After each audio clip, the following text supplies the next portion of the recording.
여호수아 7장 1절에서 26절까지의 말씀입니다. 이스라엘 자손들이 온전히 바친 물건으로 말미암아 범죄하였으니 이는 유다 지파 세라의 증손 삽디의 손자 갈미의 아들 아간이 온전히 바친 물건을 가졌습니다. 여호와께서 이스라엘 자손들에게 진노하시니라. 여호수아가 여리고에서 사람을 베델 동쪽 베다원 곁에 있는 아이로 보내며 그들에게 말하여 이르되 올라가서 그 땅을 정탐하라 하매 그 사람들이 올라가서 아이를 정탐하고 여호수아에게로 돌아와 그에게 이르되 백성을 다 올라가게 하지 말고 2-3천 명만 올라가서 아이를 치게 하소서. 그들은 소수이니 모든 백성을 그리로 보내어 수고롭게 하지 마소서 하므로 백성 중 3천 명쯤 그리로 올라갔다가 아이 사람 앞에서 도망하니 아이 사람이 그들을 36명쯤 쳐 죽이고 성문 앞에서부터 스바림까지 쫓아가 내려가는 비탈에서 쳤으므로 백성의 마음이 녹아 물같이 된지라. 여호수아가 옷을 찢고 이스라엘 장로들과 함께 여호와의 궤 앞에서 땅에 엎드려 머리에 티끌을 뒤집어 쓰고 저물도록 있다가 이르되 슬프도소이다. 주 여호와여 어찌하여 이 백성을 인도하여 요단을 건너게 하시고 우리를 아모리 사람의 손에 넘겨 멸망시키려 하셨나이까. 우리가 요단 저쪽을 만족하게 여겨 거주하였다면 좋을 뻔하였나이다. 주여 이스라엘이 그의 원수들 앞에서 돌아섰으니 내가 무슨 말을 하오리이까. 가나안 사람과 이 땅의 모든 사람들이 듣고 우리를 둘러싸고 우리 이름을 세상에서 끊으리니 주의 크신 이름을 위하여 어떻게 하시려 하나이까 하니 여호와께서 여호수아에게 이르시되 일어나라 어찌하여 이렇게 엎드렸느냐. 이스라엘이 범죄하여 내가 그들에게 명령한 나의 언약을 어겼으며 또한 그들이 온전히 바친 물건을 가져가고 도둑질하며 속이고 그것을 그들의 물건들 가운데 두었느니라. 그러므로 이스라엘 자손들이 그들의 원수 앞에 능히 맞서지 못하고 그 앞에서 돌아섰나니 이는 그들도 온전히 바친 것이 됨이라. 그 온전히 바친 물건을 너희 중에서 멸하지 아니하면 내가 다시는 너희와 함께 있지 아니하리라. 너는 일어나서 백성을 거룩하게 하여 이르기를 너희는 내일을 위하여 스스로 거룩하게 하라. 이스라엘의 하나님 여호와의 말씀에 이스라엘아 너희 가운데 온전히 바친 물건이 있나니 너희가 그 온전히 바친 물건을 너희 가운데에서 제하기까지는 내 원수들 앞에 능히 맞서지 못하리라. 너희는 아침에 너희의 지파대로 가까이 나오라. 여호와께 뽑히는 그 지파는 그 족속대로 가까이 나올 것이요 여호와께 뽑히는 족속은 그 가족대로 가까이 나올 것이요 여호와께 뽑히는 그 가족은 그 남자들이 가까이 나올 것이며 온전히 바친 물건을 가진 자로 뽑힌 자를 불사르되 그와 그의 모든 소유를 그리하라. 이는 여호와의 언약을 어기고 이스라엘 가운데서 망령된 일을 행하였음이라 하셨다 하라. 이에 여호수아가 아침 일찍 일어나서 이스라엘을 그의 지파대로 가까이 나오게 하였더니 유다 지파가 뽑혔고 유다 족속을 가까이 나오게 하였더니 세라 족속이 뽑혔고 세라 족속의 각 남자를 가까이 나오게 하였더니 삽디가 뽑혔고 삽디의 가족 각 남자를 가까이 나오게 하였더니 유다 지파 세라의 증손이요 삽디의 손자요 갈미의 아들인 아간이 뽑혔더라.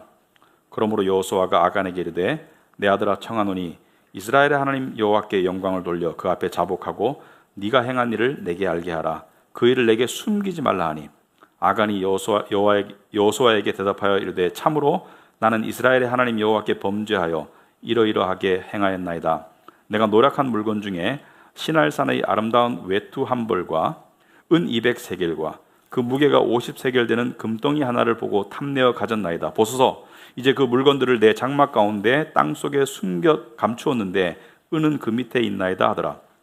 이에 여호수아가 사자들을 보내매 그의 장막에 달려가 본즉 물건이 그의 장막 안에 감추어져 있는데 은은 그 밑에 있는지라. 그들이 그것을 장막 가운데서 취하여 여호수아와 이스라엘 모든 자손에게 가지고 오매 그들이 그것을 여호와 앞에 쏟아 놓으니라. 여호수아가 이스라엘 모든 사람과 더불어 세라의 아들 아간을 잡고 그 은과 그 외투와 그 금덩이와 그의 아들들과 그의 딸들과 그의 소들과 그의 나귀들과 그의 양들과 그의 장막과 그에게 속한 모든 것을 이끌고 아골 골짜기로 가서 여호수아가 이르되 내가 어찌하여 우리를 괴롭게 하였느냐. 여호와께서 오늘 너를 괴롭게 하시리라 하니 온 이스라엘이 그를 돌로 치고 물건들도 돌로 치고 불사르고 그 위에 돌 무더기를 크게 쌓았더니 오늘까지 있더라. 여호와께서 그의 맹렬한 진노를 그치시니 이러므로 그곳 이름을 오늘까지 아골 골짜기라 부르더라. 아멘. 우리 앉으시기 바랍니다. 우리 하나님께 기도로 잠시 나가도록 하겠습니다. 아버지 하나님, 먼저 저희들을 이 자리에 올 수 있도록 믿음과 또 건강한 몸과 또 여건을 허락하심을 감사합니다. 예배 시간에 하나님을 만나는 것이 가장 중요합니다. 이 시간 말씀을 통해서 하나님을 만나고 하나님의 음성을 듣고 또 우리 삶에 어그러진 부분이 고침을 받고 우리 삶에 가나안 족속들이 점령하고 있는 영토를 우리가 회복할 수 있도록 하나님의 능력과 하나님의 말씀과 성령으로 회복해서 우리가 안식의 지경을 넓혀갈 수 있도록 주님 인도하여 주시옵소서. 하나님께서 부족한 저를 사용하여 주시옵시고 우리 성도들의 마음과 생각이 여호와께 연락할 수 있도록 인도하여 주시옵소서. 예수님의 이름으로 기도합나이다. 아멘. 우리가 이 성경을 공부합니다. 성경을 개인적으로 하든 설교 시간에 공부하든 성경 공부를 하든 성경 공부하는데 이 성경은 구약과 신약으로 되어 있죠. 근데 성경을 공부하는데 원칙이 여러 가지가 있겠지만은 여러분 우리가 구약을 볼 때 늘 기억해야 되는 큰 원칙들이 있는데요. 그 중에 하나를 거듭해서 말씀을 드리자면은 구약은 신약의 영적인 현실을 시청각적으로 보여주는 것이 구약입니다. 구약은 신약의 영적인 현실을 시청각적으로 보여주는 것이 구약입니다. 구약은. 자, 그런데 예를 들어서 신약에 와서 하나님의 백성은 누구죠? 미국 사람도 한국 사람도 동양인도 백인도 이런 구별이 있는 것이 아니고 영적으로 거듭난 사람들이 하나님의 백성인데 구약에서는 실제적으로 육체적으로 물리적으로 시청각적으로 하나님의 백성이 존재했습니다. 바로 이스라엘 사람들이죠. 그죠? 이스라엘 사람들이 존재했어요. 자, 저번에도 말씀드렸지만은 이 가나안 땅은 믿는 사람들이 들어가는 안식의 땅입니다. 가나안 땅은 영적인 하나님의 나라라고 볼 수 있습니다. 홍해를 건넌다는 것은 이집트의 노예 상태에서 벗어나서 홍해를 건넌다는 것은 구원을 상징한다고 말씀드렸어요. 이집트는 세상과 세상의 힘을 상징한다. 그래서 홍해를 건널 때 이스라엘 백성들은 애굽의 노예 상태로 홍해바다에 들어가서 반대편에서는 하나님의 자유 백성으로 나오게 됩니다. 그래서 이 홍해라는 것은 옛자로 죽고 새자로 거듭남을 의미합니다. 구원을 의미하죠. 그렇다면 이 광야의 삶은 무엇을 의미한다고 말씀드렸습니까? 광야의 삶은 세상에서 순례자의 삶을 말한다. 그 다음에 가나안은 믿음으로 들어가는 안식의 땅이다. 이게 히브리서 3장 4장에 나오죠. 안식, 그러니까 우리가 원하는 평강, 샬롬, 안식의 땅을 상징한다. 그리고 가나안 거류민들은 무엇을 상징하는가? 가나안 거류민들은 그 안식을 방해하는 하나님과 믿는 자들 사이에 끼어드는 모든 죄, 모든 우상, 모든 욕심. 그래서 이 가나안 땅의 거류민들은 세 가지를 상징합니다. 첫째는 세상을 상징합니다. 세상의 유혹, 세상의 협박, 세상의 두려움, 세상의 죄. 그 다음에 두 번째는 세상을 조종하는 사탄을 상징합니다. 사탄 마귀를 상징해요. 이 세상은 공중의 권세 잡은 자, 사탄 마귀의 손아귀에서 놀아나고 있다. 그리고 세 번째는 육신을 상징합니다. 우리의 육신, 우리 안에 거하는 죄를 상징합니다. 그리고 가나안 땅은 영적으로 보면은 우리 안에 거하는 영적인 영토이다. 그 영토 속에서 우리는 육신을 통해서 오는 세상과 사탄의 섞여진 연합 공격을 우리가 싸워서 이길 때 우리 안에 결과적으로 평강과 안식이 주어지고 거기에 질 때는 우리 안에 의심과 불안과 분노가 불만이 차게 된다. 자, 그래서 전쟁에서 이겨라. 그 이길 수 있는 능력은 하나님께 나온다. 이게 결론입니다. 자, 그런데 오늘 아이성은 유일하게 유대인들이 패배한 전투입니다. 이스라엘 사람들이 유일하게 패배한 전투가 아이성의 전투예요. 근데 왜 패배했는가? 왜 패배했냐면은 아간으로 대변되는 물질의 욕심 때문에 패배했어요. 여러분, 굉장히 중요한 의미가 있습니다. 안식의 삶으로 나아가는 믿음의 싸움에서, 영적 싸움에서 가장 위험하고 가장 보편적으로 위험하고 가장 강한 적이, 질긴 적이 바로 돈입니다. 돈을 사랑함이 모든 악의 뿌리가 된다? 돈입니다. 그래서 이 돈 욕심 때문에, 물질에 대한 욕심 때문에 이 아이성에서 패배하게 되는 거예요. 그런데 이 오늘 본문 말씀은 1절은 하나님의 진노로 시작합니다. 하나님이 화가 나셨어요. 왜 화가 나셨냐면은 그 아간의 죄 때문에도 화가 나셨지만은 그 아간의 죄 때문에 아이성에서 승리하지 못하고 소위 안식을 누리지 못하는 당신의 백성들을 향한 안타까운 마음이 화로 나오시는 거예요. 그 다음에 마지막 27절은 하나님의 진노가 누그러뜨려지는, 하나님의 진노가 그쳐지는 것으로 말씀이 맺습니다. 그래서 하나님의 진노로 시작해서 하나님의 진노로 마친다. 자, 그런데 이 전쟁의 직접적인 패배의 원인은 아간 때문입니다. 그런데 여기에 또 다른 패배의 원인이 있어요. 왜냐하면은 나중에 아간이 어떻게 되냐면은 여리고성을 쳤을 때 하나님께서 명령을 하셨거든요. 여리고성의 모든 거류민 남녀노소를 가축과 함께 다 죽여라. 지난주에 설명했습니다. 왜 다 죽여야 되는지. 그러고 난 다음에 거기에 있는 금과 은과 동과 그리고 이 보물들은 나의 창고에 들여라 이렇게 말했어요. 나의 창고, 여호와의 창고에 들여라. 모두 여호와의 창고에 들여라고 말씀했어요. 왜? 처음 열매는 나의 것이라고 말씀하셨어요. 근데 아간이 이것을 어겼거든요. 그 중에 일부를 자기가 취해서 자기가 숨겼거든요. 그래서 이 아간의 죄 때문에 패배했지만은 또 다른 패배 요인이 있습니다. 그것을 2절부터 살펴보면 2절에 오시면은 여호수아가 여리고에서 사람을 베델 동쪽 베다온 곁에 있는 아이로 보내며, 자, 무슨 말이냐면은 지금 이스라엘 백성들은 요단강을 건넜어요. 요단강을 건너서 제일 처음 성이 여리고성입니다. 여리고성은 난공불락의 아주 튼튼한 요새였고 이 쉽게 점령할 수 있는 이 점령이 불가능한 성이었는데 하나님께서 기적적으로 백성들이 7일 동안 여리고성을 돌았고 마지막 함성, 나팔 소리와 함성이 해가지고 여리고성이 무너져서 백성들이 들어가가지고 여리고성을 점령했습니다. 그런데 여리고성 다음이 아이성이었어요. 다음이. 근데 가나안 땅을 점령할 때 이스라엘 사람들이 요단강을 건너서 이스라엘 가나안 땅의 중심부를 이렇게 중앙부를 동쪽에서 서쪽으로 먼저 점령합니다. 그런 다음에 남쪽을 점령하고 그런 다음에 북쪽을 점령해요. 순서가 가로질러서 점령하고 남쪽을 점령하고 북쪽을 점령하는데 지금 여리고성, 그 다음에 아이성, 그 다음에 베델 쪽으로 지금 진격을 하는데 자, 다음이 아이성이에요. 자, 그런데 이 전쟁을 할 때 당연히 적을 스파이를 보내서 적의 이 동태와 적의 규모와 어떤 적의 전력을 미리 파악하고 거기에 합당한 전쟁 계획을 수립하고 그 다음에 공격하는 그런 계획, 그런 어떤 순서가 되겠죠. 그래서 이 아이로 보내며 그들에게 말하되 2절에 있습니다. 이르되 올라가서 그 땅을 정탐하라 하매 그 사람들이 올라가서 아이를 정탐하고자 몇 명이 있는지 모르겠지만 스파이가 아이성에 가가지고 여리고성을 정탐했듯이 정탐해가지고 돌아와서 여호수아에게 돌아와서 3절에 보니까 이르되 백성을 다 올라가게 하지 마소서. 무슨 말입니까? 아이성은 2-3천 명만 올라가서 아이를 치게 하소서. 그들은 소수이니 모든 백성을 그리로 보내고 수고롭게 하지 마소서. 무슨 말이냐면은 아이성은 그러니까 식은 죽 먹기.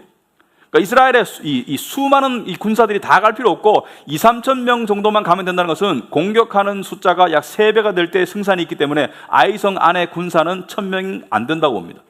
아주 작은 성이기 때문에 쉽게 이길 수 있기 때문에 2-3천 명만 보내라고 해서 결론적으로 여호수아는 3,000명을 보내려고 이게 안전하게 하기 위해서 3,000명을 보냅니다. 2,000명은 좀 적은 것 같고 3,000명을 보냈는데 여기서 졌어요. 왜 졌습니까? 물론 아간이 직접적인 원인이지만 왜 졌습니까? 왜냐하면 여기 중요한 요소가 빠졌습니다. 바로 여호와께 묻지를 않았어요. 하나님께 아이성을 치기 전에 여리고성을 치기 전에 여리고성을 이겼던 비결이 무엇이죠? 바로 여호와와 미리 만난 친밀한 교제를 통해서 하나님께서 말씀하셨잖아요. 이 성을 너의 손에 넘기마. 승리를 미리 하나님께서 말씀하셨어야 되는데 하나님께 물었어야 되는데 하나님께 친밀하게 다가갔어야 되는데 겸손히 하나님께 물었어야 되는데 아이성을 어떻게 칠까요? 물었어야 되는데 묻지 않았어요. 왜 묻지 않았습니까? 거듭되는 성공 때문에 자만심에 빠진 겁니다. 이때까지 잘 나갔거든요. 요단강 건너기 전에 아모리 족속의 이 시혼과 옥, 전쟁을 치르기 힘든 상대인 시혼과 옥 왕을 이미 죽이고 그 나라를 멸망시키고요. 요단강은 기적적으로 건너왔어요. 그리고 그 견고한 요단강 초입에 있는 여리고성은 그냥 순식간에 손쉽게 무찔러 버렸어요. 거듭되는 기적과 거듭되는 성공 속에서 이들은 자만해졌습니다. 이들은 교만해졌어요. 그래서 그 다음에는 하나님께 묻지를 않았습니다. 그냥 바로 쳐들어갔어요. 그리고 인간적인 계산을 해보니까 쉽게 이길 줄 알았어. 2, 3청년만 보내면 이길 줄 알았어요. 여러분, 우리도 교만과 자만에 빠질 때가 참 많아요. 특히 삶이 잘 나갈 때 이렇게 생각합니다. 예를 들어서 뭐 내가 원하는 어떤 목표를 이루었을 때, 뭐 돈이 잘 벌릴 때, 건강할 때, 이것을 당연하게 받아들이고 그리고 자기의 능력이 자기의 인생을 개척해 나가는 것처럼 착각하는 사람이 참 많아요. 제가 물어보겠습니다. 여러분이 건강해요. 감사하시기 바랍니다. 그럼 건강은 누가 준 거예요? 어떤 사람이 이렇게 말하면 내가 똑똑해서 시험 잘 쳤어. 그 똑똑한 명철은 누가 준 겁니까? 내가 열심히 일해서 돈 많이 벌어서 그 열심히 일할 수 있는 어떤 능력과 그 모든 생명은 누가 준 것입니까? 여호와 하나님께로부터 온 것이죠. 사실은 잘 나갈수록 더 겸손해야 되는데 익은 벼가 고개를 숙이죠. 그러니까 나달이 많이 달린 벼가 고개를 더 숙여요. 자연은 그 이치를 가르쳐 줍니다. 하나님께서 더 주셨을수록 더 겸손했어야 되는데 사람은 그렇지가 않아요. 사람은 성공이 여러 번 지나게 되면 사람은 교만한 마음이 생깁니다. 내가 이런 줄 알아요. 마찬가지로 여호수아도 마찬가지죠. 여호수아도 지금 겸손한 마음을 놓쳤어요. 그래서 자기 스스로 판단하고 자기 스스로 쳐들어갑니다. 잠언 16장에 교만에는 멸망이 있다는 노래 했습니다. 영어로 보면 멸망 이전에 before destruction, 멸망 이전에 pride comes, 교만이 다가온다. 여러분, 우리의 신앙생활 가운데도요, 사실은 잘 나갈 때 조심해야 돼요. 우리가 삶이 잘 나갈 때 조심해야 돼요. 고통 속에서는 하나님을 찾기가 쉬워요. 하지만 잘 나갈 때 조심해야 됩니다. 하나님께서 고통을 왜 주십니까? 잘 나가는데. 왜 원숭이가 나무에서 떨어지죠? 안 그러면 교만 때문에 더 크게 떨어질 수 있어요. 그래서 하나님께서 우리에게 때때로는 어려움이나 때때로는 넘어짐을 허락하십니다. 왜? 그래서 우리가 정신 차리라고. 여러분, 이 막연한 자신감, 인생에서 막연한 자신감은 정말 조심해야 돼요. 이 신앙에 굉장히 큰 위험입니다. 막연한 자신감. 그게 뭐 어디서 오든지 간에 자기가 지금 막연한 자신감, 그거요 사실 되게 우스운 자신감이에요. 한순간에 없어질 수 있습니다. 여러분, 이런 거 있죠. 내가 세상적으로 별 탈이 없어, 잘 나가. 그런 사람이 교만한 사람이 참 많아요. 뭐 재산도 있고 건강도 있고 뭐 자기 지위도 있고 뭐 앞으로 별 일도 없을 것 같고, 그런데 갑자기 어떤 의사로부터 어떤 뭐 당신 병 들었어요, 또 어떤 하나의 어떤 사건 때문에 갑자기 다 무너집니다. 우리가 하나님을 의지하는 믿음과 마음이 있으면 무너지더라도 그렇게 아프게 다가오진 않아요. 하지만 교만한 사람은 무너질 때 엄청 아픕니다. 왜? 높은 곳에서 떨어졌기 때문에. 낮추는 자는 떨어져도 별로 안 아파요. 여러분, 여기서 폴짝 뛰어내면 안 아프죠. 근데 10층에서 뛰어내면 죽어요. 그래서 교만해서 너무 높이 올라간 상태에서 떨어지면 굉장히 아픕니다. 그래서 우리는 어떻게 해야 되느냐? 잠언 3장 5절에 오시면 너는 마음을 다하여 주님을 의뢰하고 너의 명철을 의지하지 말아라. 네가 하는 모든 일에서 주님을 인정하여라. 그리하면 주님께서 내가 가는 길을 곧게 하실 것이다. 스스로 지혜롭다고 여기지 말아라. 스스로 지혜롭다고 여기지 말아라. 스스로 지혜로운 사람이 참 많아요.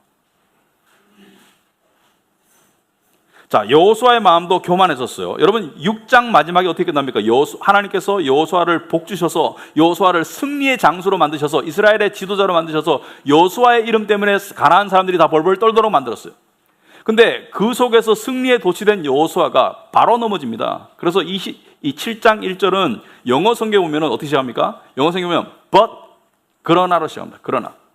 but. 여호수아의 이름이 온 땅에 퍼졌는데 7장 1절에 but, 그러나. 왜? 교만했기 때문에. 바로 넘어집니다. 자, 그래서 우리가 이런 말 있죠. 코리아 패스라는 말 있죠. 한국을 무시하는 코리아 패스 해가지고 뭐 미국과 북한이 여호와 하나님 패스를 한 거예요. 전쟁을 앞두고 여호와 하나님께 가서 겸손하게 무릎 꿇고 이번 전쟁은 어떻게 해야 될까요? 구하지 않았어요. 그래서 패배합니다. 그래서 4절에 보니까 3,000명이 올라갔는데 다 패배하고 도망가요. 그래서 36명이 죽습니다. 5절에 보니까 아이 사람이 그들을 36명 쳐 죽였다.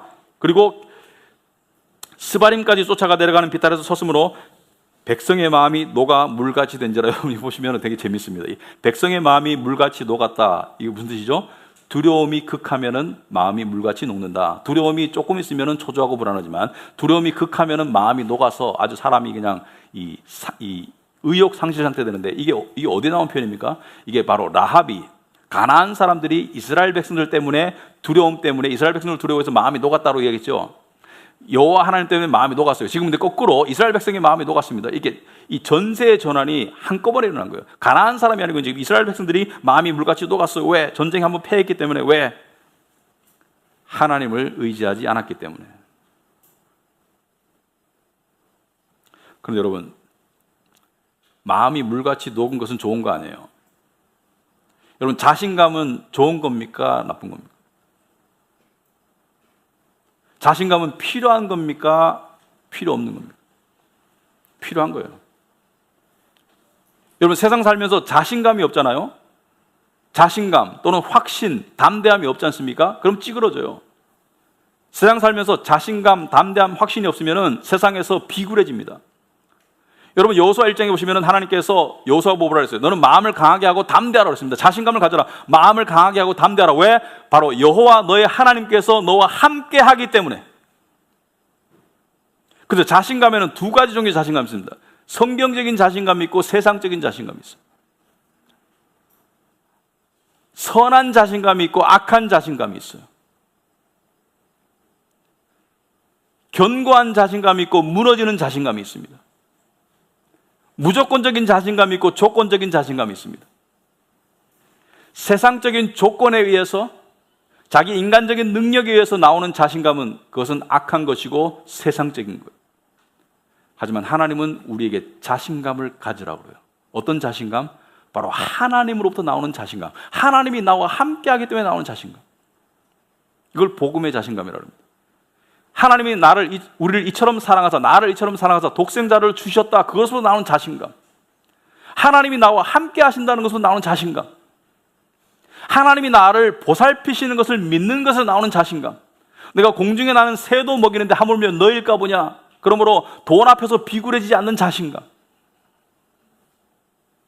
건강에 문제가 생겼을 때 내가 건강에 문제가 생겨봤자 육신은 죽을 수도 영혼은 죽지 않는 영혼이 산다는 그 복음의 은혜로 인한 자신감. 그래서 하나님께서는 히브리서 10장에서 너의 담대함을 버리지 말라 그랬습니다. 그에게 큰 상이 있다고 그랬어요. 왜? 자신감은요 필요한 거예요. 자신감은 믿음의 증거입니다. 근데 지금 여호수아는 그 자신감이 아니었어요. 자기 승리에 도취된 자기의 자신감이었어요. 세상적인 자신감이었어요. 그래서 처음에 자신감으로 버렸어요. 처음에 자신감은 뭐예요? 여호와 하나님, 너의 하나님이 너와 함께 하느니라로부터 나오는 자신감이 아니라 나의 승리를 통해서 내 이름이 높아졌느니라로부터 나오는 자신감을 가졌기 때문에 망한 것이죠. 자, 그래서 여호수아는 엄청난 좌절감을 맛봅니다. 그래서 6절에 보시면은 옷을 찢어요. 지극한 슬픔의 표현입니다. 회개의 표현이기도 하고요. 옷을 찢고 이스라엘 장로들과 함께 여호와의 궤 앞에서, 여호와의 궤는 여호와의 임재와 여호와의 인도하심을 상징하죠. 여호와를 상징하죠. 여호와 하나님 앞에 엎드려서 머리에 티끌을 뒤집어 쓰고, 티끌을 뒤집어 쓴다는 것은 엄청난 슬픔과 회개를 상징합니다. 저물도록 있다가 하루 종일 말 안 하다가 이르되 슬프도소이다. 주 여호와여, 어찌하여 이 백성을 인도하여 요단을 건너게 하시고 우리를 아모리 사람의 손에 넘겨 멸망시키려 하셨나이까? 우리가 요단 저쪽을 만족하게 여겨 거주하였다면 좋을 뻔하였나이다. 자, 여기까지 읽으면은 지금 여러분 우리가 문제가 생겼을 때 지금 아이성을 당연히 칠 줄 알았어요. 당연히 이길 줄 알았어요. 승리는 따놓은 당상인 줄 알았습니다. 아이성을 치고 이겼으면 힘 받아가지고 그 다음 전쟁 베델로 진격했을 것인데 아이성에서 패배하고 나니까 이제는 더 이상 소망이 없다. 지금 이 말 속에는 무엇이 담겨 있습니까? 하나님 왜 이렇게 하셨나요? 하나님 이렇게 아이성을 이길 수 있도록 해 주셔야 되는데 뭔가 잘못하셨네요? 그러므로 이제 더 이상 앞으로 길이 없네요? 하나님을 향한 충고를 하고 있어요. 우리 그럴 때 있죠. 일이 틀어지면 하나님을 향한 충고를 합니다. 가장 올바른 태도는 하나님께 여쭤봐야 되겠죠. 하나님 왜 이런 일이 발생했습니까? 그런데 하나님을 향해서 충고를 해. 누가 하나님 여호와의 마음을 알았느냐? 누가 그의 모사, 누가 그의 카운셀러가 되었느냐? 성경에 나와 있죠. 바로 여호수아가 카운셀러 역할을 하는 거예요. 우리도 그럴 때 있습니다. 하나님 이걸 이렇게 해주셨으면 훨씬 더 좋았을 텐데, 나의 믿음도 좋아지고 하나님께도 훨씬 더 영광이 되었을 텐데 왜 그렇게 하셨습니까? 하나님? 하나님을 충고해. 엄청난 아직까지 교만에서 못 벗어났어요. 그리고 또 주여 8절에 이스라엘이 그의 원수들 앞에서 돌았으니 내가 무슨 말을 하오리까? 가나안 사람과 이 땅의 모든 사람들이 듣고 우리를 둘러싸고 우리 이름을 세상에서 끊으리니 결론 지어버렸어. 가나안 사람이 원래는 벌벌 떨고 있었는데 아이 성에서 우리가 패배한 그 소문을 듣고 힘받아가지고 우리를 다 세상에서 우리 이름을 세상에 끊을 것이라는 것은 우리를 다 죽일 것인데 이제 앞으로 결론에 도달했어 이미. 야 대단하다. 자기가 하나님이네. 여호수아가 하나님이에요. 이미 다 결론 다 지었어. 우리 이럴 때 있습니까 없습니까? 뭔가 일이 꼬여서 틀어졌을 때 결론 다 지어버리고 하나님 앞에 이미 다 이렇게 결론 되네, 그죠? 이렇게 하실 거죠. 교만은 미련으로 나옵니다. 상황 파악을 못해요. 하나님의 커다란 약속, 가나안 땅을 너에게 줄 것이라는 약속을 믿지 못하고 이미 결론 지어버렸어. 우리 이미 끝장났어 이미. 하나님께서 나의 삶을 처음부터 끝까지 보살피신다는 것을 믿지 못하고 한 번의 실패로 거기서 결론 났어. 그냥 나의 운명이 끝났어. 교만은 비상식적인 절망으로 순식간에 떨어집니다. 지가 하나님이야. 결론 다 났어. 그래도 믿음이 조금 있는가 봐요. 9절 후반부 보면 주의 크신 이름을 위하여 어떻게 하시려 하나이까? 하나님의 영광이 가리게 되었는데 이제 어떻게 하실 겁니까? 이것은 믿음의 표현입니다. 그래도 믿음이 좀 살아있네. 하나님 어떻게 하실 겁니까? 그래도 물어보는 마음이 있네요. 여러분 그 여담인데요. 요즘 교회 세습 때문에 말이 많죠. 세습이 왜 잘못됐습니까? 정상적인 사고의 사람들이 봤을 때 인간의 욕심이 보이고 그 결과로 하나님의 영광이 가려져요. 그래서 잘못입니다. 정상적인 사고의 사람이 봤을 때 인간의 욕심이 보이고 동기가 보이고 그 결과 하나님의 영광이 가려지기 때문에 잘못된 거예요. 어쨌든 간에 여호수아는 하나님의 영광을 위해서 어떻게 하실 겁니까? 하나님의 응답이 10절입니다. 여호와께서 여호수아에게 이르실 때 일어나라. 어찌하여 이렇게 엎드렸느냐? 무슨 말이냐면 너 지금 쓸데없는 소리 하고 있다 지금. 일어나라 뭐예요? 액션을 취할 때다 지금 일어나서 뭔가를 할 때다. 여러분 우리가 교만에서 절망으로 떨어지면 사람이 굉장히 무능력해지고 무기력해집니다. 하나님께서 뭐라 그래요? 일어나라. 일어나서 내가 지금 하는 말을 잘 들어. 지금 여호수아가 이렇게 기도했어야 맞아요. 하나님 무슨 뜻이 있었습니까? 왜 제가 패배했습니까? 하나님 왜 이런 일이 일어났습니까? 알려주세요라고 말했어야 되는데 자기가 다 결론 내버렸어. 하나님께서 뭐예요? 일어나라. 11절에 이스라엘이 범죄하여 내가 그들에게 명령한 나의 언약을 어겼으며 또한 그들이 온전히 바친 물건을 가져가고 도둑질하며 속이고 그것을 그들의 물건들 가운데 두었느니라. 자 보니까 뭐예요? 범죄해가지고 지금 아간이라고 아직 발표는 안 했어요. 아직은 여호수아는 아간인지 몰라요. 아직은 우리는 알지만 여호수아는 몰라요. 자 그런데 이스라엘이 범죄해가지고 나의 명령을 어겼다. 무슨 명령을 했습니까? 하나님께서 여리고성을 칠 때 뭐라 했습니까? 가서 남녀노소 가축을 다 죽여라. 왜? 죄는 끝까지 다 죽여야 되니까 다 죽여라. 그리고 난 다음에 거기서 있는 금과 은과 동 모든 보물은 나의 창고에 들여라 이렇게 말했습니다. 나의 창고에 들여라. 근데 하나님의 창고에 안 들이고 일부를 아간이 착복했죠. 그것을 말씀하시는 거예요. 자 그런데 하나님께서는 왜 그렇게 말씀하셨나?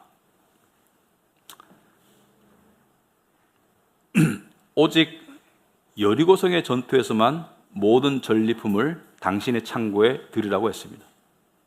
사실 아간이 그것을 착복하지 않았으면 아이성의 전투로부터 오는 전리품들을 가져갈 수 있었어요.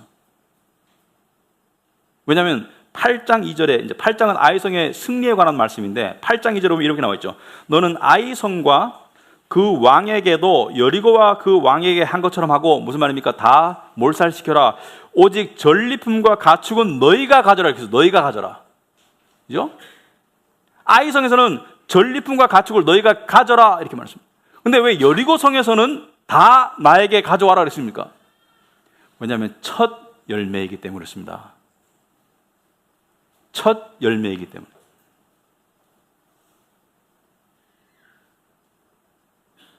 여러분 물질과 돈은 사람의 마음을 가장 컨트롤하는 세상의 우상이에요.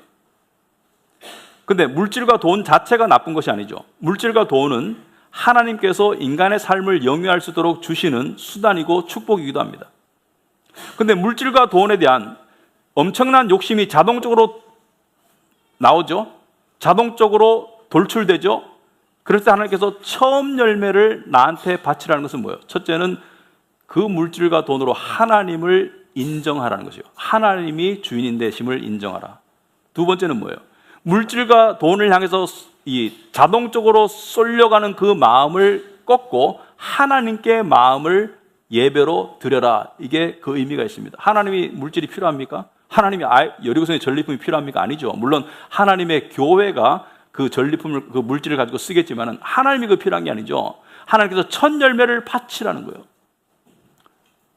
여러분, 잠언 3장 9절에 오시면 이런 말씀이 있습니다. 너의 재산과 땅에서 얻은 모든 첫 열매로 주님을 공경하라.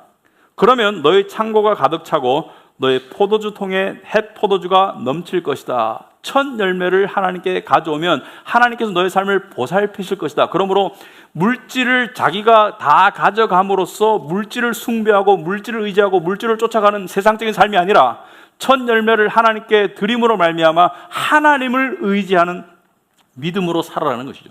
그러면 물질을 하나님께서 책임져 주시겠다는 약속이 있는 것이죠. 여러분, 아까도 말했지만은 물질에 대한 욕심과 관심이 신앙생활의 가장 큰 적입니다. 오늘날에도. 여러분, 매스컴에 보면은 그렇지 않습니까? 매일 경제 문제를 이야기하죠. 그런데 첫 열매를 하나님께 드리라고 할 때 우리가 실제적으로 한번 생각해 봤을 때 우리가 월급 받는 사람이 많아요. 그러면 첫 열매를 드리라는 게 무슨 뜻인가? 하나님께 첫 열매를 드리지 않음으로 물질에 대한 자유함과 물질에 대한 안식이 없다면 첫 열매를 드리라는 게 무슨 뜻인가? 여러분이 수입이 있습니다. 이건 지금 믿지 않는 사람에게 해당되지 않으니까 여기 그냥 교회 안 믿으시면서 오신 분들은 전혀 부담 갖지 마시고 믿는 사람들은 잘 들어보세요. 수입이 있어요. 그럼 수입이 있으면 여러분 쓸 곳이 있죠. 카드값 나가야 되죠. 카드 쓰시는 분들은. 뭐 방세 내야 되죠. 또 핸드폰 값 나가겠죠. 또 뭐 여러 가지 비용들이 있을 겁니다. 애들 학원비도 나가겠죠. 여러 가지 비용들이 있을 거예요. 근데 첫 열매라는 것은 무엇이죠? 수입이 있을 때 거기서 하나님의 것을 먼저 떼놓는 것이 첫 열매입니다. 실제적으로. 하나님의 것을 먼저 구별해서 떼놓는 것이 수입이 있을 때 하나님의 것을 먼저 떼놓는 그것이 첫 열매를 하나님께 드리는 것입니다. 그런데 얼마를 떼야 되는가? 그게 헷갈리시는 분들은 그냥 구약의 율법을 따르면 그냥 안전합니다. 그래서 11조라는 법이 있는 거예요. 11조가 절대적이진 않지만 중요한 기준이 됩니다. 첫 열매를 떼는 그런 경제 생활을 하는 것이 하나님의 뜻입니다. 자, 아간이라는 사람이 범인인 줄을 알게 됩니다. 13절 보니까 너는 일어나서 백성을 거룩하게 하여 이르기를 너희는 내일을 위하여 스스로 거룩하게 하라. 이스라엘의 하나님 여호와의 말씀에 이스라엘아 너희 가운데서 온전히 바친 물건이 있나니 너희가 그 온전히 바친 물건을 너희 가운데서 제하기까지는 내 원수들 앞에 능히 맞서지 못하리라. 지금 잘못된 것을 바로 잡기 전에는 승리 못한다. 여러분, 우리 안에요 어떤 죄가 있어요. 물질에 관한 것만이 아닙니다. 어떤 죄가 있어요. 그 죄가 계속 진행되는 동안 우리는 안식으로 못 나갑니다. 그것이 뭐 물질에 관한 죄든 뭐 다른 죄도 마찬가지고요. 어떤 죄가 우리 안에 계속 우리를 막고 있는 한 우리는 안식으로 못 나가요. 그것을 제하여 버려야 됩니다. 그것을 제하여 버리기 전에는 안식으로 못 나가요. 자, 그런데 하나님께서 말씀하세요. 여호수아에게 너희는 아침에 너의 지파대로 가까이 나오라. 14절에 여호와께 뽑히는 그 지파는 그 족속대로 가까이 나올 것이요 여호와께 뽑히는 그 족속은 그 가족대로 가까이 나올 것이요. 무슨 말이냐면은 이스라엘 지파를 다 모아놓고 이스라엘 12지파가 있죠. 12지파 중에 범인이 어딘지를 알려줄게. 어느 지파인지. 그 다음에 그 지파 중에 어느 시족인지 알려줄게. 그 시족 중에 어느 가족인지를 알려줄게. 자, 그래서 백성을 다 모아가지고 그래서 그 발각되는 그 아간과 그의 모든 것을 불사르면은 그 다음에 이 저주가 이 재앙이 없어질 것이다. 그래서 16절을 보니까 여호수아가 아침 일찍 일어나 이스라엘을 그 지의 지파대로 가까이 나오게 하였더니 유다 지파가 뽑혔어요. 범인이 유다 지파 중에 있어요. 자, 그런데 왜 하나님께서 처음부터 아간이라고 바로 말씀하지 않으셨을까요? 아간. 처음부터 아간. 근데 왜 아간이라고 하지 않고 유다 지파를 뽑으시고, 그 다음에 유다 지파 족속을 나오게 하였더니 17절에 세라 족속이 뽑혔고, 세라 족속은 이제 아간의 증조 할아버지겠죠. 아간의 시족입니다. 그 다음에 18절에 삽디의 가족이 뽑혔어요. 삽디는 아간의 할아버지예요. 근데 왜 처음부터 아간을 바로 부르지 않고 유다 지파, 그 다음에 세라, 삽디 이렇게 갈까요? 여러 가지 이유가 있겠지만은 아간에게 스스로 자복하고 회개할 수 있는 기회를 준 겁니다. 발각되기 전에 스스로 자복하고 회개할 수 있는 기회를 준 거예요. 아간이 지금 무슨 일이 일어나는지 모르겠습니까? 여호수아가 설명했지 않겠습니까? 전쟁에 패배한 이유는 너희 중에 누군가가 하나님 그 전리품을, 여리고성의 전리품을 너희 중에 누군가가 착복했다. 여호와께 속한 첫 열매를 너희 중에 누가 가져갔다. 그러므로 지금 범인을 색출하기 위해서 너희들을 다 모았고, 지파 중에 누구 지파인지, 어느 시족인지, 어느 가족인지, 누구인지 순차적으로 가는데 아간이 지금 모르겠어요, 이 상황을. 당연히 알죠. 그럼 아간이 어떻게 되죠? 아간이 자복해야 됩니다. 이 과정이 필요 없어요, 사실은. 아간이 나와서 내가 죄인으로소이다 자복했으면 살았을 수도 있을 거예요. 근데 끝까지 안 나옵니다. 유다 지파를 뽑혔어요. 가슴이 덜컹하겠죠, 자기가 유다 지파니까. 그 다음에 세라 족속이 뽑혔어. 가슴이 더 덜컹했겠죠. 나왔어야 돼요. 근데 그 완악한 마음이 회개로 안 나온 거예요. 여러분, 하나님께서 여러분의 죄를 지적하실 때 있죠? 성령께서 지적하실 때 있죠? 하나님께서 오래 참아주실 때 있죠? 근데 끝까지 발각되기 전까지 안 나오는 것이 우리의 모습일 때가 많습니다. 그래서 결과적으로 아간이 잡혔어요. 18절에 삽디의 가족 각 남자를 가까이 나오게 하였더니 유다 지파 세라의 증손자요 삽디의 손자요 갈미의 아들인 아간이 뽑혔더라. 자, 이렇게 뽑히는 건 좋은 거 아니죠? 19절에 그러므로 여호수아가 아간에게 이르되 내 아들아. 내 아들아는 뭐예요? 이스라엘 백성이기 때문에 여전히 내 아들아. 여러분, 아간이 천국 갔겠습니까? 지옥 갔겠습니까? 천국 갔을 수도 있어요. 지옥 갔을 수도 있고요. 이것만으로는 모릅니다. 왜냐하면 믿는 자도 죄를 저질 수 있어요.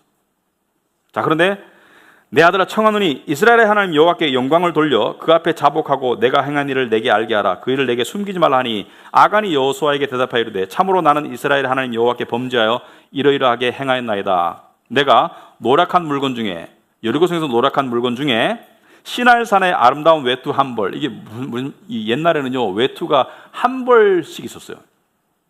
일반적으로 외투가 두 벌 있으면 부자였습니다. 외투가 이불 역할도 했어요. 근데 시날산의 아름다운 외투 한 벌이라는 것은 요즘으로 말하면 뭐 명품 중에 명품이겠죠. 보니까 멋있어 보였겠죠. 그 외투 한 벌과 은 200세겔과 50세겔 되는 금덩어리, 그리고 은 이런 것을 탐내어 가졌다. 이게 액수로 따지면은 한 사람이 평생 모을 수 있는 액수가 아니고 한 사람이 평생 벌 수 있는 액수입니다. 상당한 액수예요.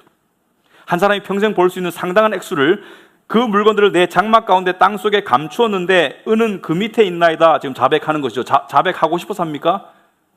자백할 수밖에 없죠. 지금 자기가 자기인 것이 발각났으니까. 이에 여호수아가 사자들을 보내매 그의 장막에 달려가 본즉 물건이 그의 장막 안에 감추어져 있는데 은은 그 밑에 있는지라. 그들이 그것을 장막 가운데서 취하여 여호수아와 이스라엘 모든 자손에게 가지고 오매 그들이 그것을 여호와 앞에 쏟아 놓으니라. 여호와의 궤 앞에 지금 그 숨겨놨던 그 모든 물건, 하나님께 드려져야 될 모든 물건을, 훔쳐간 모든 물건을 그 앞에 쏟아 놓았어요.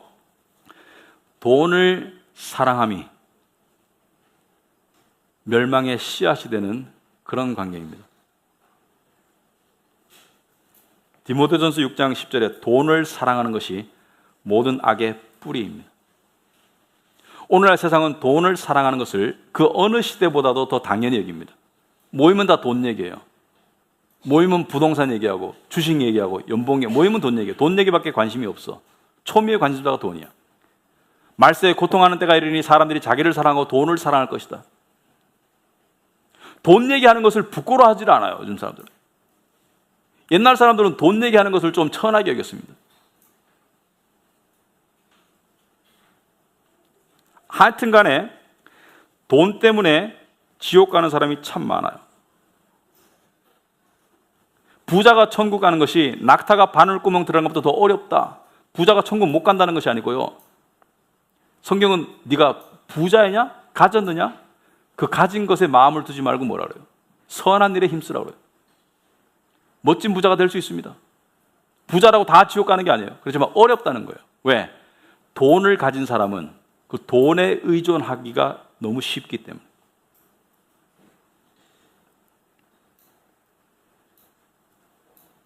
자, 그래서 24절 보니까 여호수아가 이스라엘 모든 사람과 더불어 세라의 아들 아간을 잡고 그 은과 그 외투와 그 금덩이와 그의 아들들과 그의 딸들과 그의 소들과 그의 나귀들과 그의 양들과 그의 장막과 그에게 속한 모든 것을 이끌고 아골 골짜기로 가서 여호수아가 이르되 내가 어찌하여 우리를 괴롭게 하느냐?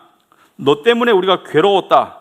아이성에서 패배했다. 여호와께서 오늘 너를 괴롭게 하시리라 하니 온 이스라엘이 그를 돌로 치고 물건들도 돌로 치고 불사르고 그 위에 돌무더기를 크게 쌓았더니 오늘까지 있더라. 여호와께서 그의 맹렬한 진노를 그치시니 그러므로 그곳 이름을 오늘까지 아골 골짜기라 부르더라. 아골이라는 것은 괴로움이라는 뜻입니다. 괴로움의 골짜기. 자, 뭐예요? 돈 욕심 때문에 돈과 함께 멸망했어요. 함께 묻었어요. 돈 욕심 때문에 돈과 함께 멸망했어요. 여러분, 돈을 욕심내는 사람은 돈을 가져도 욕심이 더 납니다. 돈을 욕심내는 사람은, 돈을 섬기는 사람은 돈을 아무리 가져도 소용없어요. 그 가진 돈이 떠날까 봐 잠을 못 잡니다. 돈과 함께 멸망합니다. 믿는 사람이 돈을 사랑하고 돈으로 하나님을 섬기는 데 인색하면 안식에 못 들어갑니다. 두 번째, 한 가지 질문이죠. 왜 다 죽였나? 아간만 죽이면 되지 왜 아들, 딸들을 다 죽였나? 가족을 다 죽였어요. 요즘의 사법 정의에 의하면 좀 이상하죠? 아버지가 훔쳤는데 왜 아들, 딸들을 다 죽이나? 왜냐하면 우리는 개인주의적인 문화에 익숙해 있어요. 근데 세상의 이치는 개인주의가 아닙니다. 세상의 이치는 공동체주의입니다. 예를 들어서 물론 이 아간의 아들, 딸들이 가족이 아간의 한 행위를 보았을 거예요. 집에 엄청난 재물을 숨겨놨는데 그걸 못 봤겠습니까? 보고도 입을 다물었기 때문에 공범이 될 수도 있어요. 근데 왜 같이 죽였나? 여러분 집에 가족이 여러 명 있어요. 근데 가족 중에 하나가 되게 고통을 당하고 있어. 뭐 육신적이든 정신적이든 고통. 여러분 행복해요? 여러분 중에 누군가가 고통을 당하면 여러분도 고통스럽습니다. 반대로 여러분 가족 중에 누군가가 행복하면 여러분도 행복해요. 이 교회 안에 하나님을 사랑하고 이 공동체를 사랑해서 정말 사랑으로 섬기는 사람이 한 사람 있으면 그 사람 때문에 이 공동체의 사랑의 온도가 올라갑니다. 반대로 이 교회 안에 하나님을 안 사랑하고 인색하고 차가운 마음의 사람이 있으면 그 한 사람 때문에 공동체의 온도가 내려갑니다. 대통령을 잘 뽑으면 대통령 때문에 나라가 잘 될 수 있어요. 대통령을 잘못 뽑으면 그 한 사람 때문에 국민이 고통당할 수 있습니다. 여러분, 구원은 개인이 예수님께 구원받는 거지만 구원은 거듭난다는 구원은 구원의 시작이지 구원의 목표가 아니에요. 구원의 목표는 거듭난 영혼들이 모여서 하나님의 나라를 이루어가는 것이, 성화를 이루어가는 것이 구원의 목적입니다. 공동체요. 우리가 믿는 복음도 공동체입니다. 여러분 생각해 보세요. 개인주의적이면은 예수님이 우리를 위해서 왜 죽어요? 개인주의면은 예수님의 죽으심이 나에게 왜 구원을 줍니까? 예수님의 죽으심이 나를 위한 죽으심이고 여러분을 위한 죽으심이고 예수님의 죽으심 때문에 우리가 구원을 얻는다면 그것은 공동체를 말하는 것입니다. 여러분이 누군가의 좋은 일이나 나쁜 일이 여러분에게 영향을 미치지 않아. 그것은 관계없는, 상관없는 사이예요. 누군가의 좋은 일 때문에 여러분이 좋아. 그건 좋아하는 사이입니다. 그러나 사랑하는 사이는 좋은 일을 넘어서서 상대의 고통이 나의 고통이 되는 것이 사랑하는 사이입니다. 예수님은 우리의 고통을, 우리의 죄를, 우리의 죽음을 가슴 아파하시고 그것을 짊어지고 십자가에 가서 우리를 대신해서 죽으셔서 우리에게 구원의 은혜를 베푸셨어요. 공동체입니다, 여러분. 예수 믿는 사람이 공동체를 몰라요? 그것은 예수 믿는 것이 아닙니다. 예수 믿는 사람은 공동체로 나아가는 것입니다. 나는 하나님은 예배하는데 문제가 없는데 사람들은 별로 상관하고 싶지 않아. 성경이 이렇게 말합니다. 보는 바 형제를 사랑하지 않는 자가 어찌 보지 않는 바 하나님을 사랑할 수 있느냐. 그것을 구체적으로 말하면 하나님을 사랑하는 사람은 공동체를 섬기는 거예요.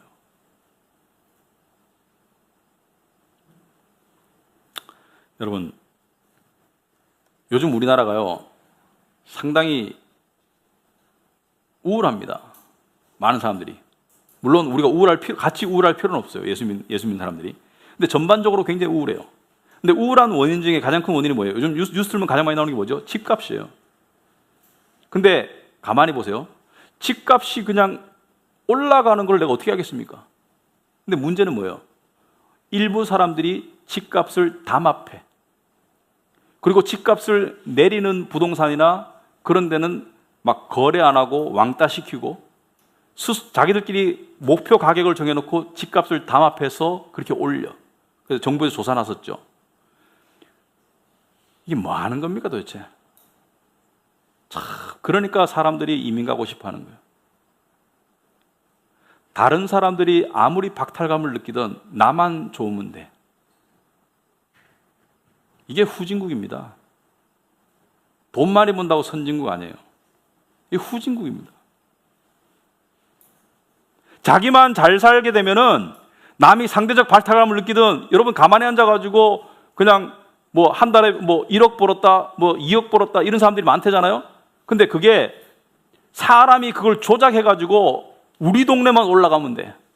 많은 젊은이들이 상대적 박탈감을 느끼던 괴리감을 느끼던 그거는 관계없이 우리만 돈 많이 벌면 돼. 나쁜 사람들이에요 지금. 소위 공동체 의식이 없는 겁니다. 그냥 올라가는 것은 어쩔 수 없지만 그걸 조작한다는 것은 참 사회 문제입니다. 공동체는 무엇입니까? 교회 공동체는 뭡니까? 누가 박탈감을 느끼지 않도록 노력하는 것이 교회 공동체입니다. 여러분, 말씀을 결론적으로 오늘 본문은요, 영적인 싸움을 싸워나가면서 영적인 가나안, 즉 안식의 땅으로 들어가는데 가장 큰 걸림돌, 이 아이성의 전투가 유일한 패배입니다. 왜 졌습니까? 바로 물욕 때문에 졌습니다. 우리에게 적용하자면은 우리 신앙인들이 안식에 들어가는데 가장 큰 적은 바로 물질에 대한 지나친 욕심과 관심입니다. 시편에 이렇게 나와 있습니다. 너의 재산이 늘지라도 거기에 마음을 두지 말아라. 여러분, 우리에게 주어진 것에 만족하는 것이 하나님을 믿는 것입니다. 스스로 만족하는 것이 하나님을 믿는 것입니다. 하나님이 필요한 만큼 주셨어요. 하나님이 나를 물질적으로는 부자를 안 만드셨어요. 만족하세요. 이 땅에서 그렇게 살라는 운명이에요.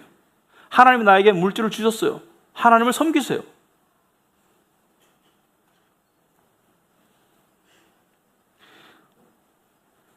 우리 이런 믿음을 가져야 됩니다.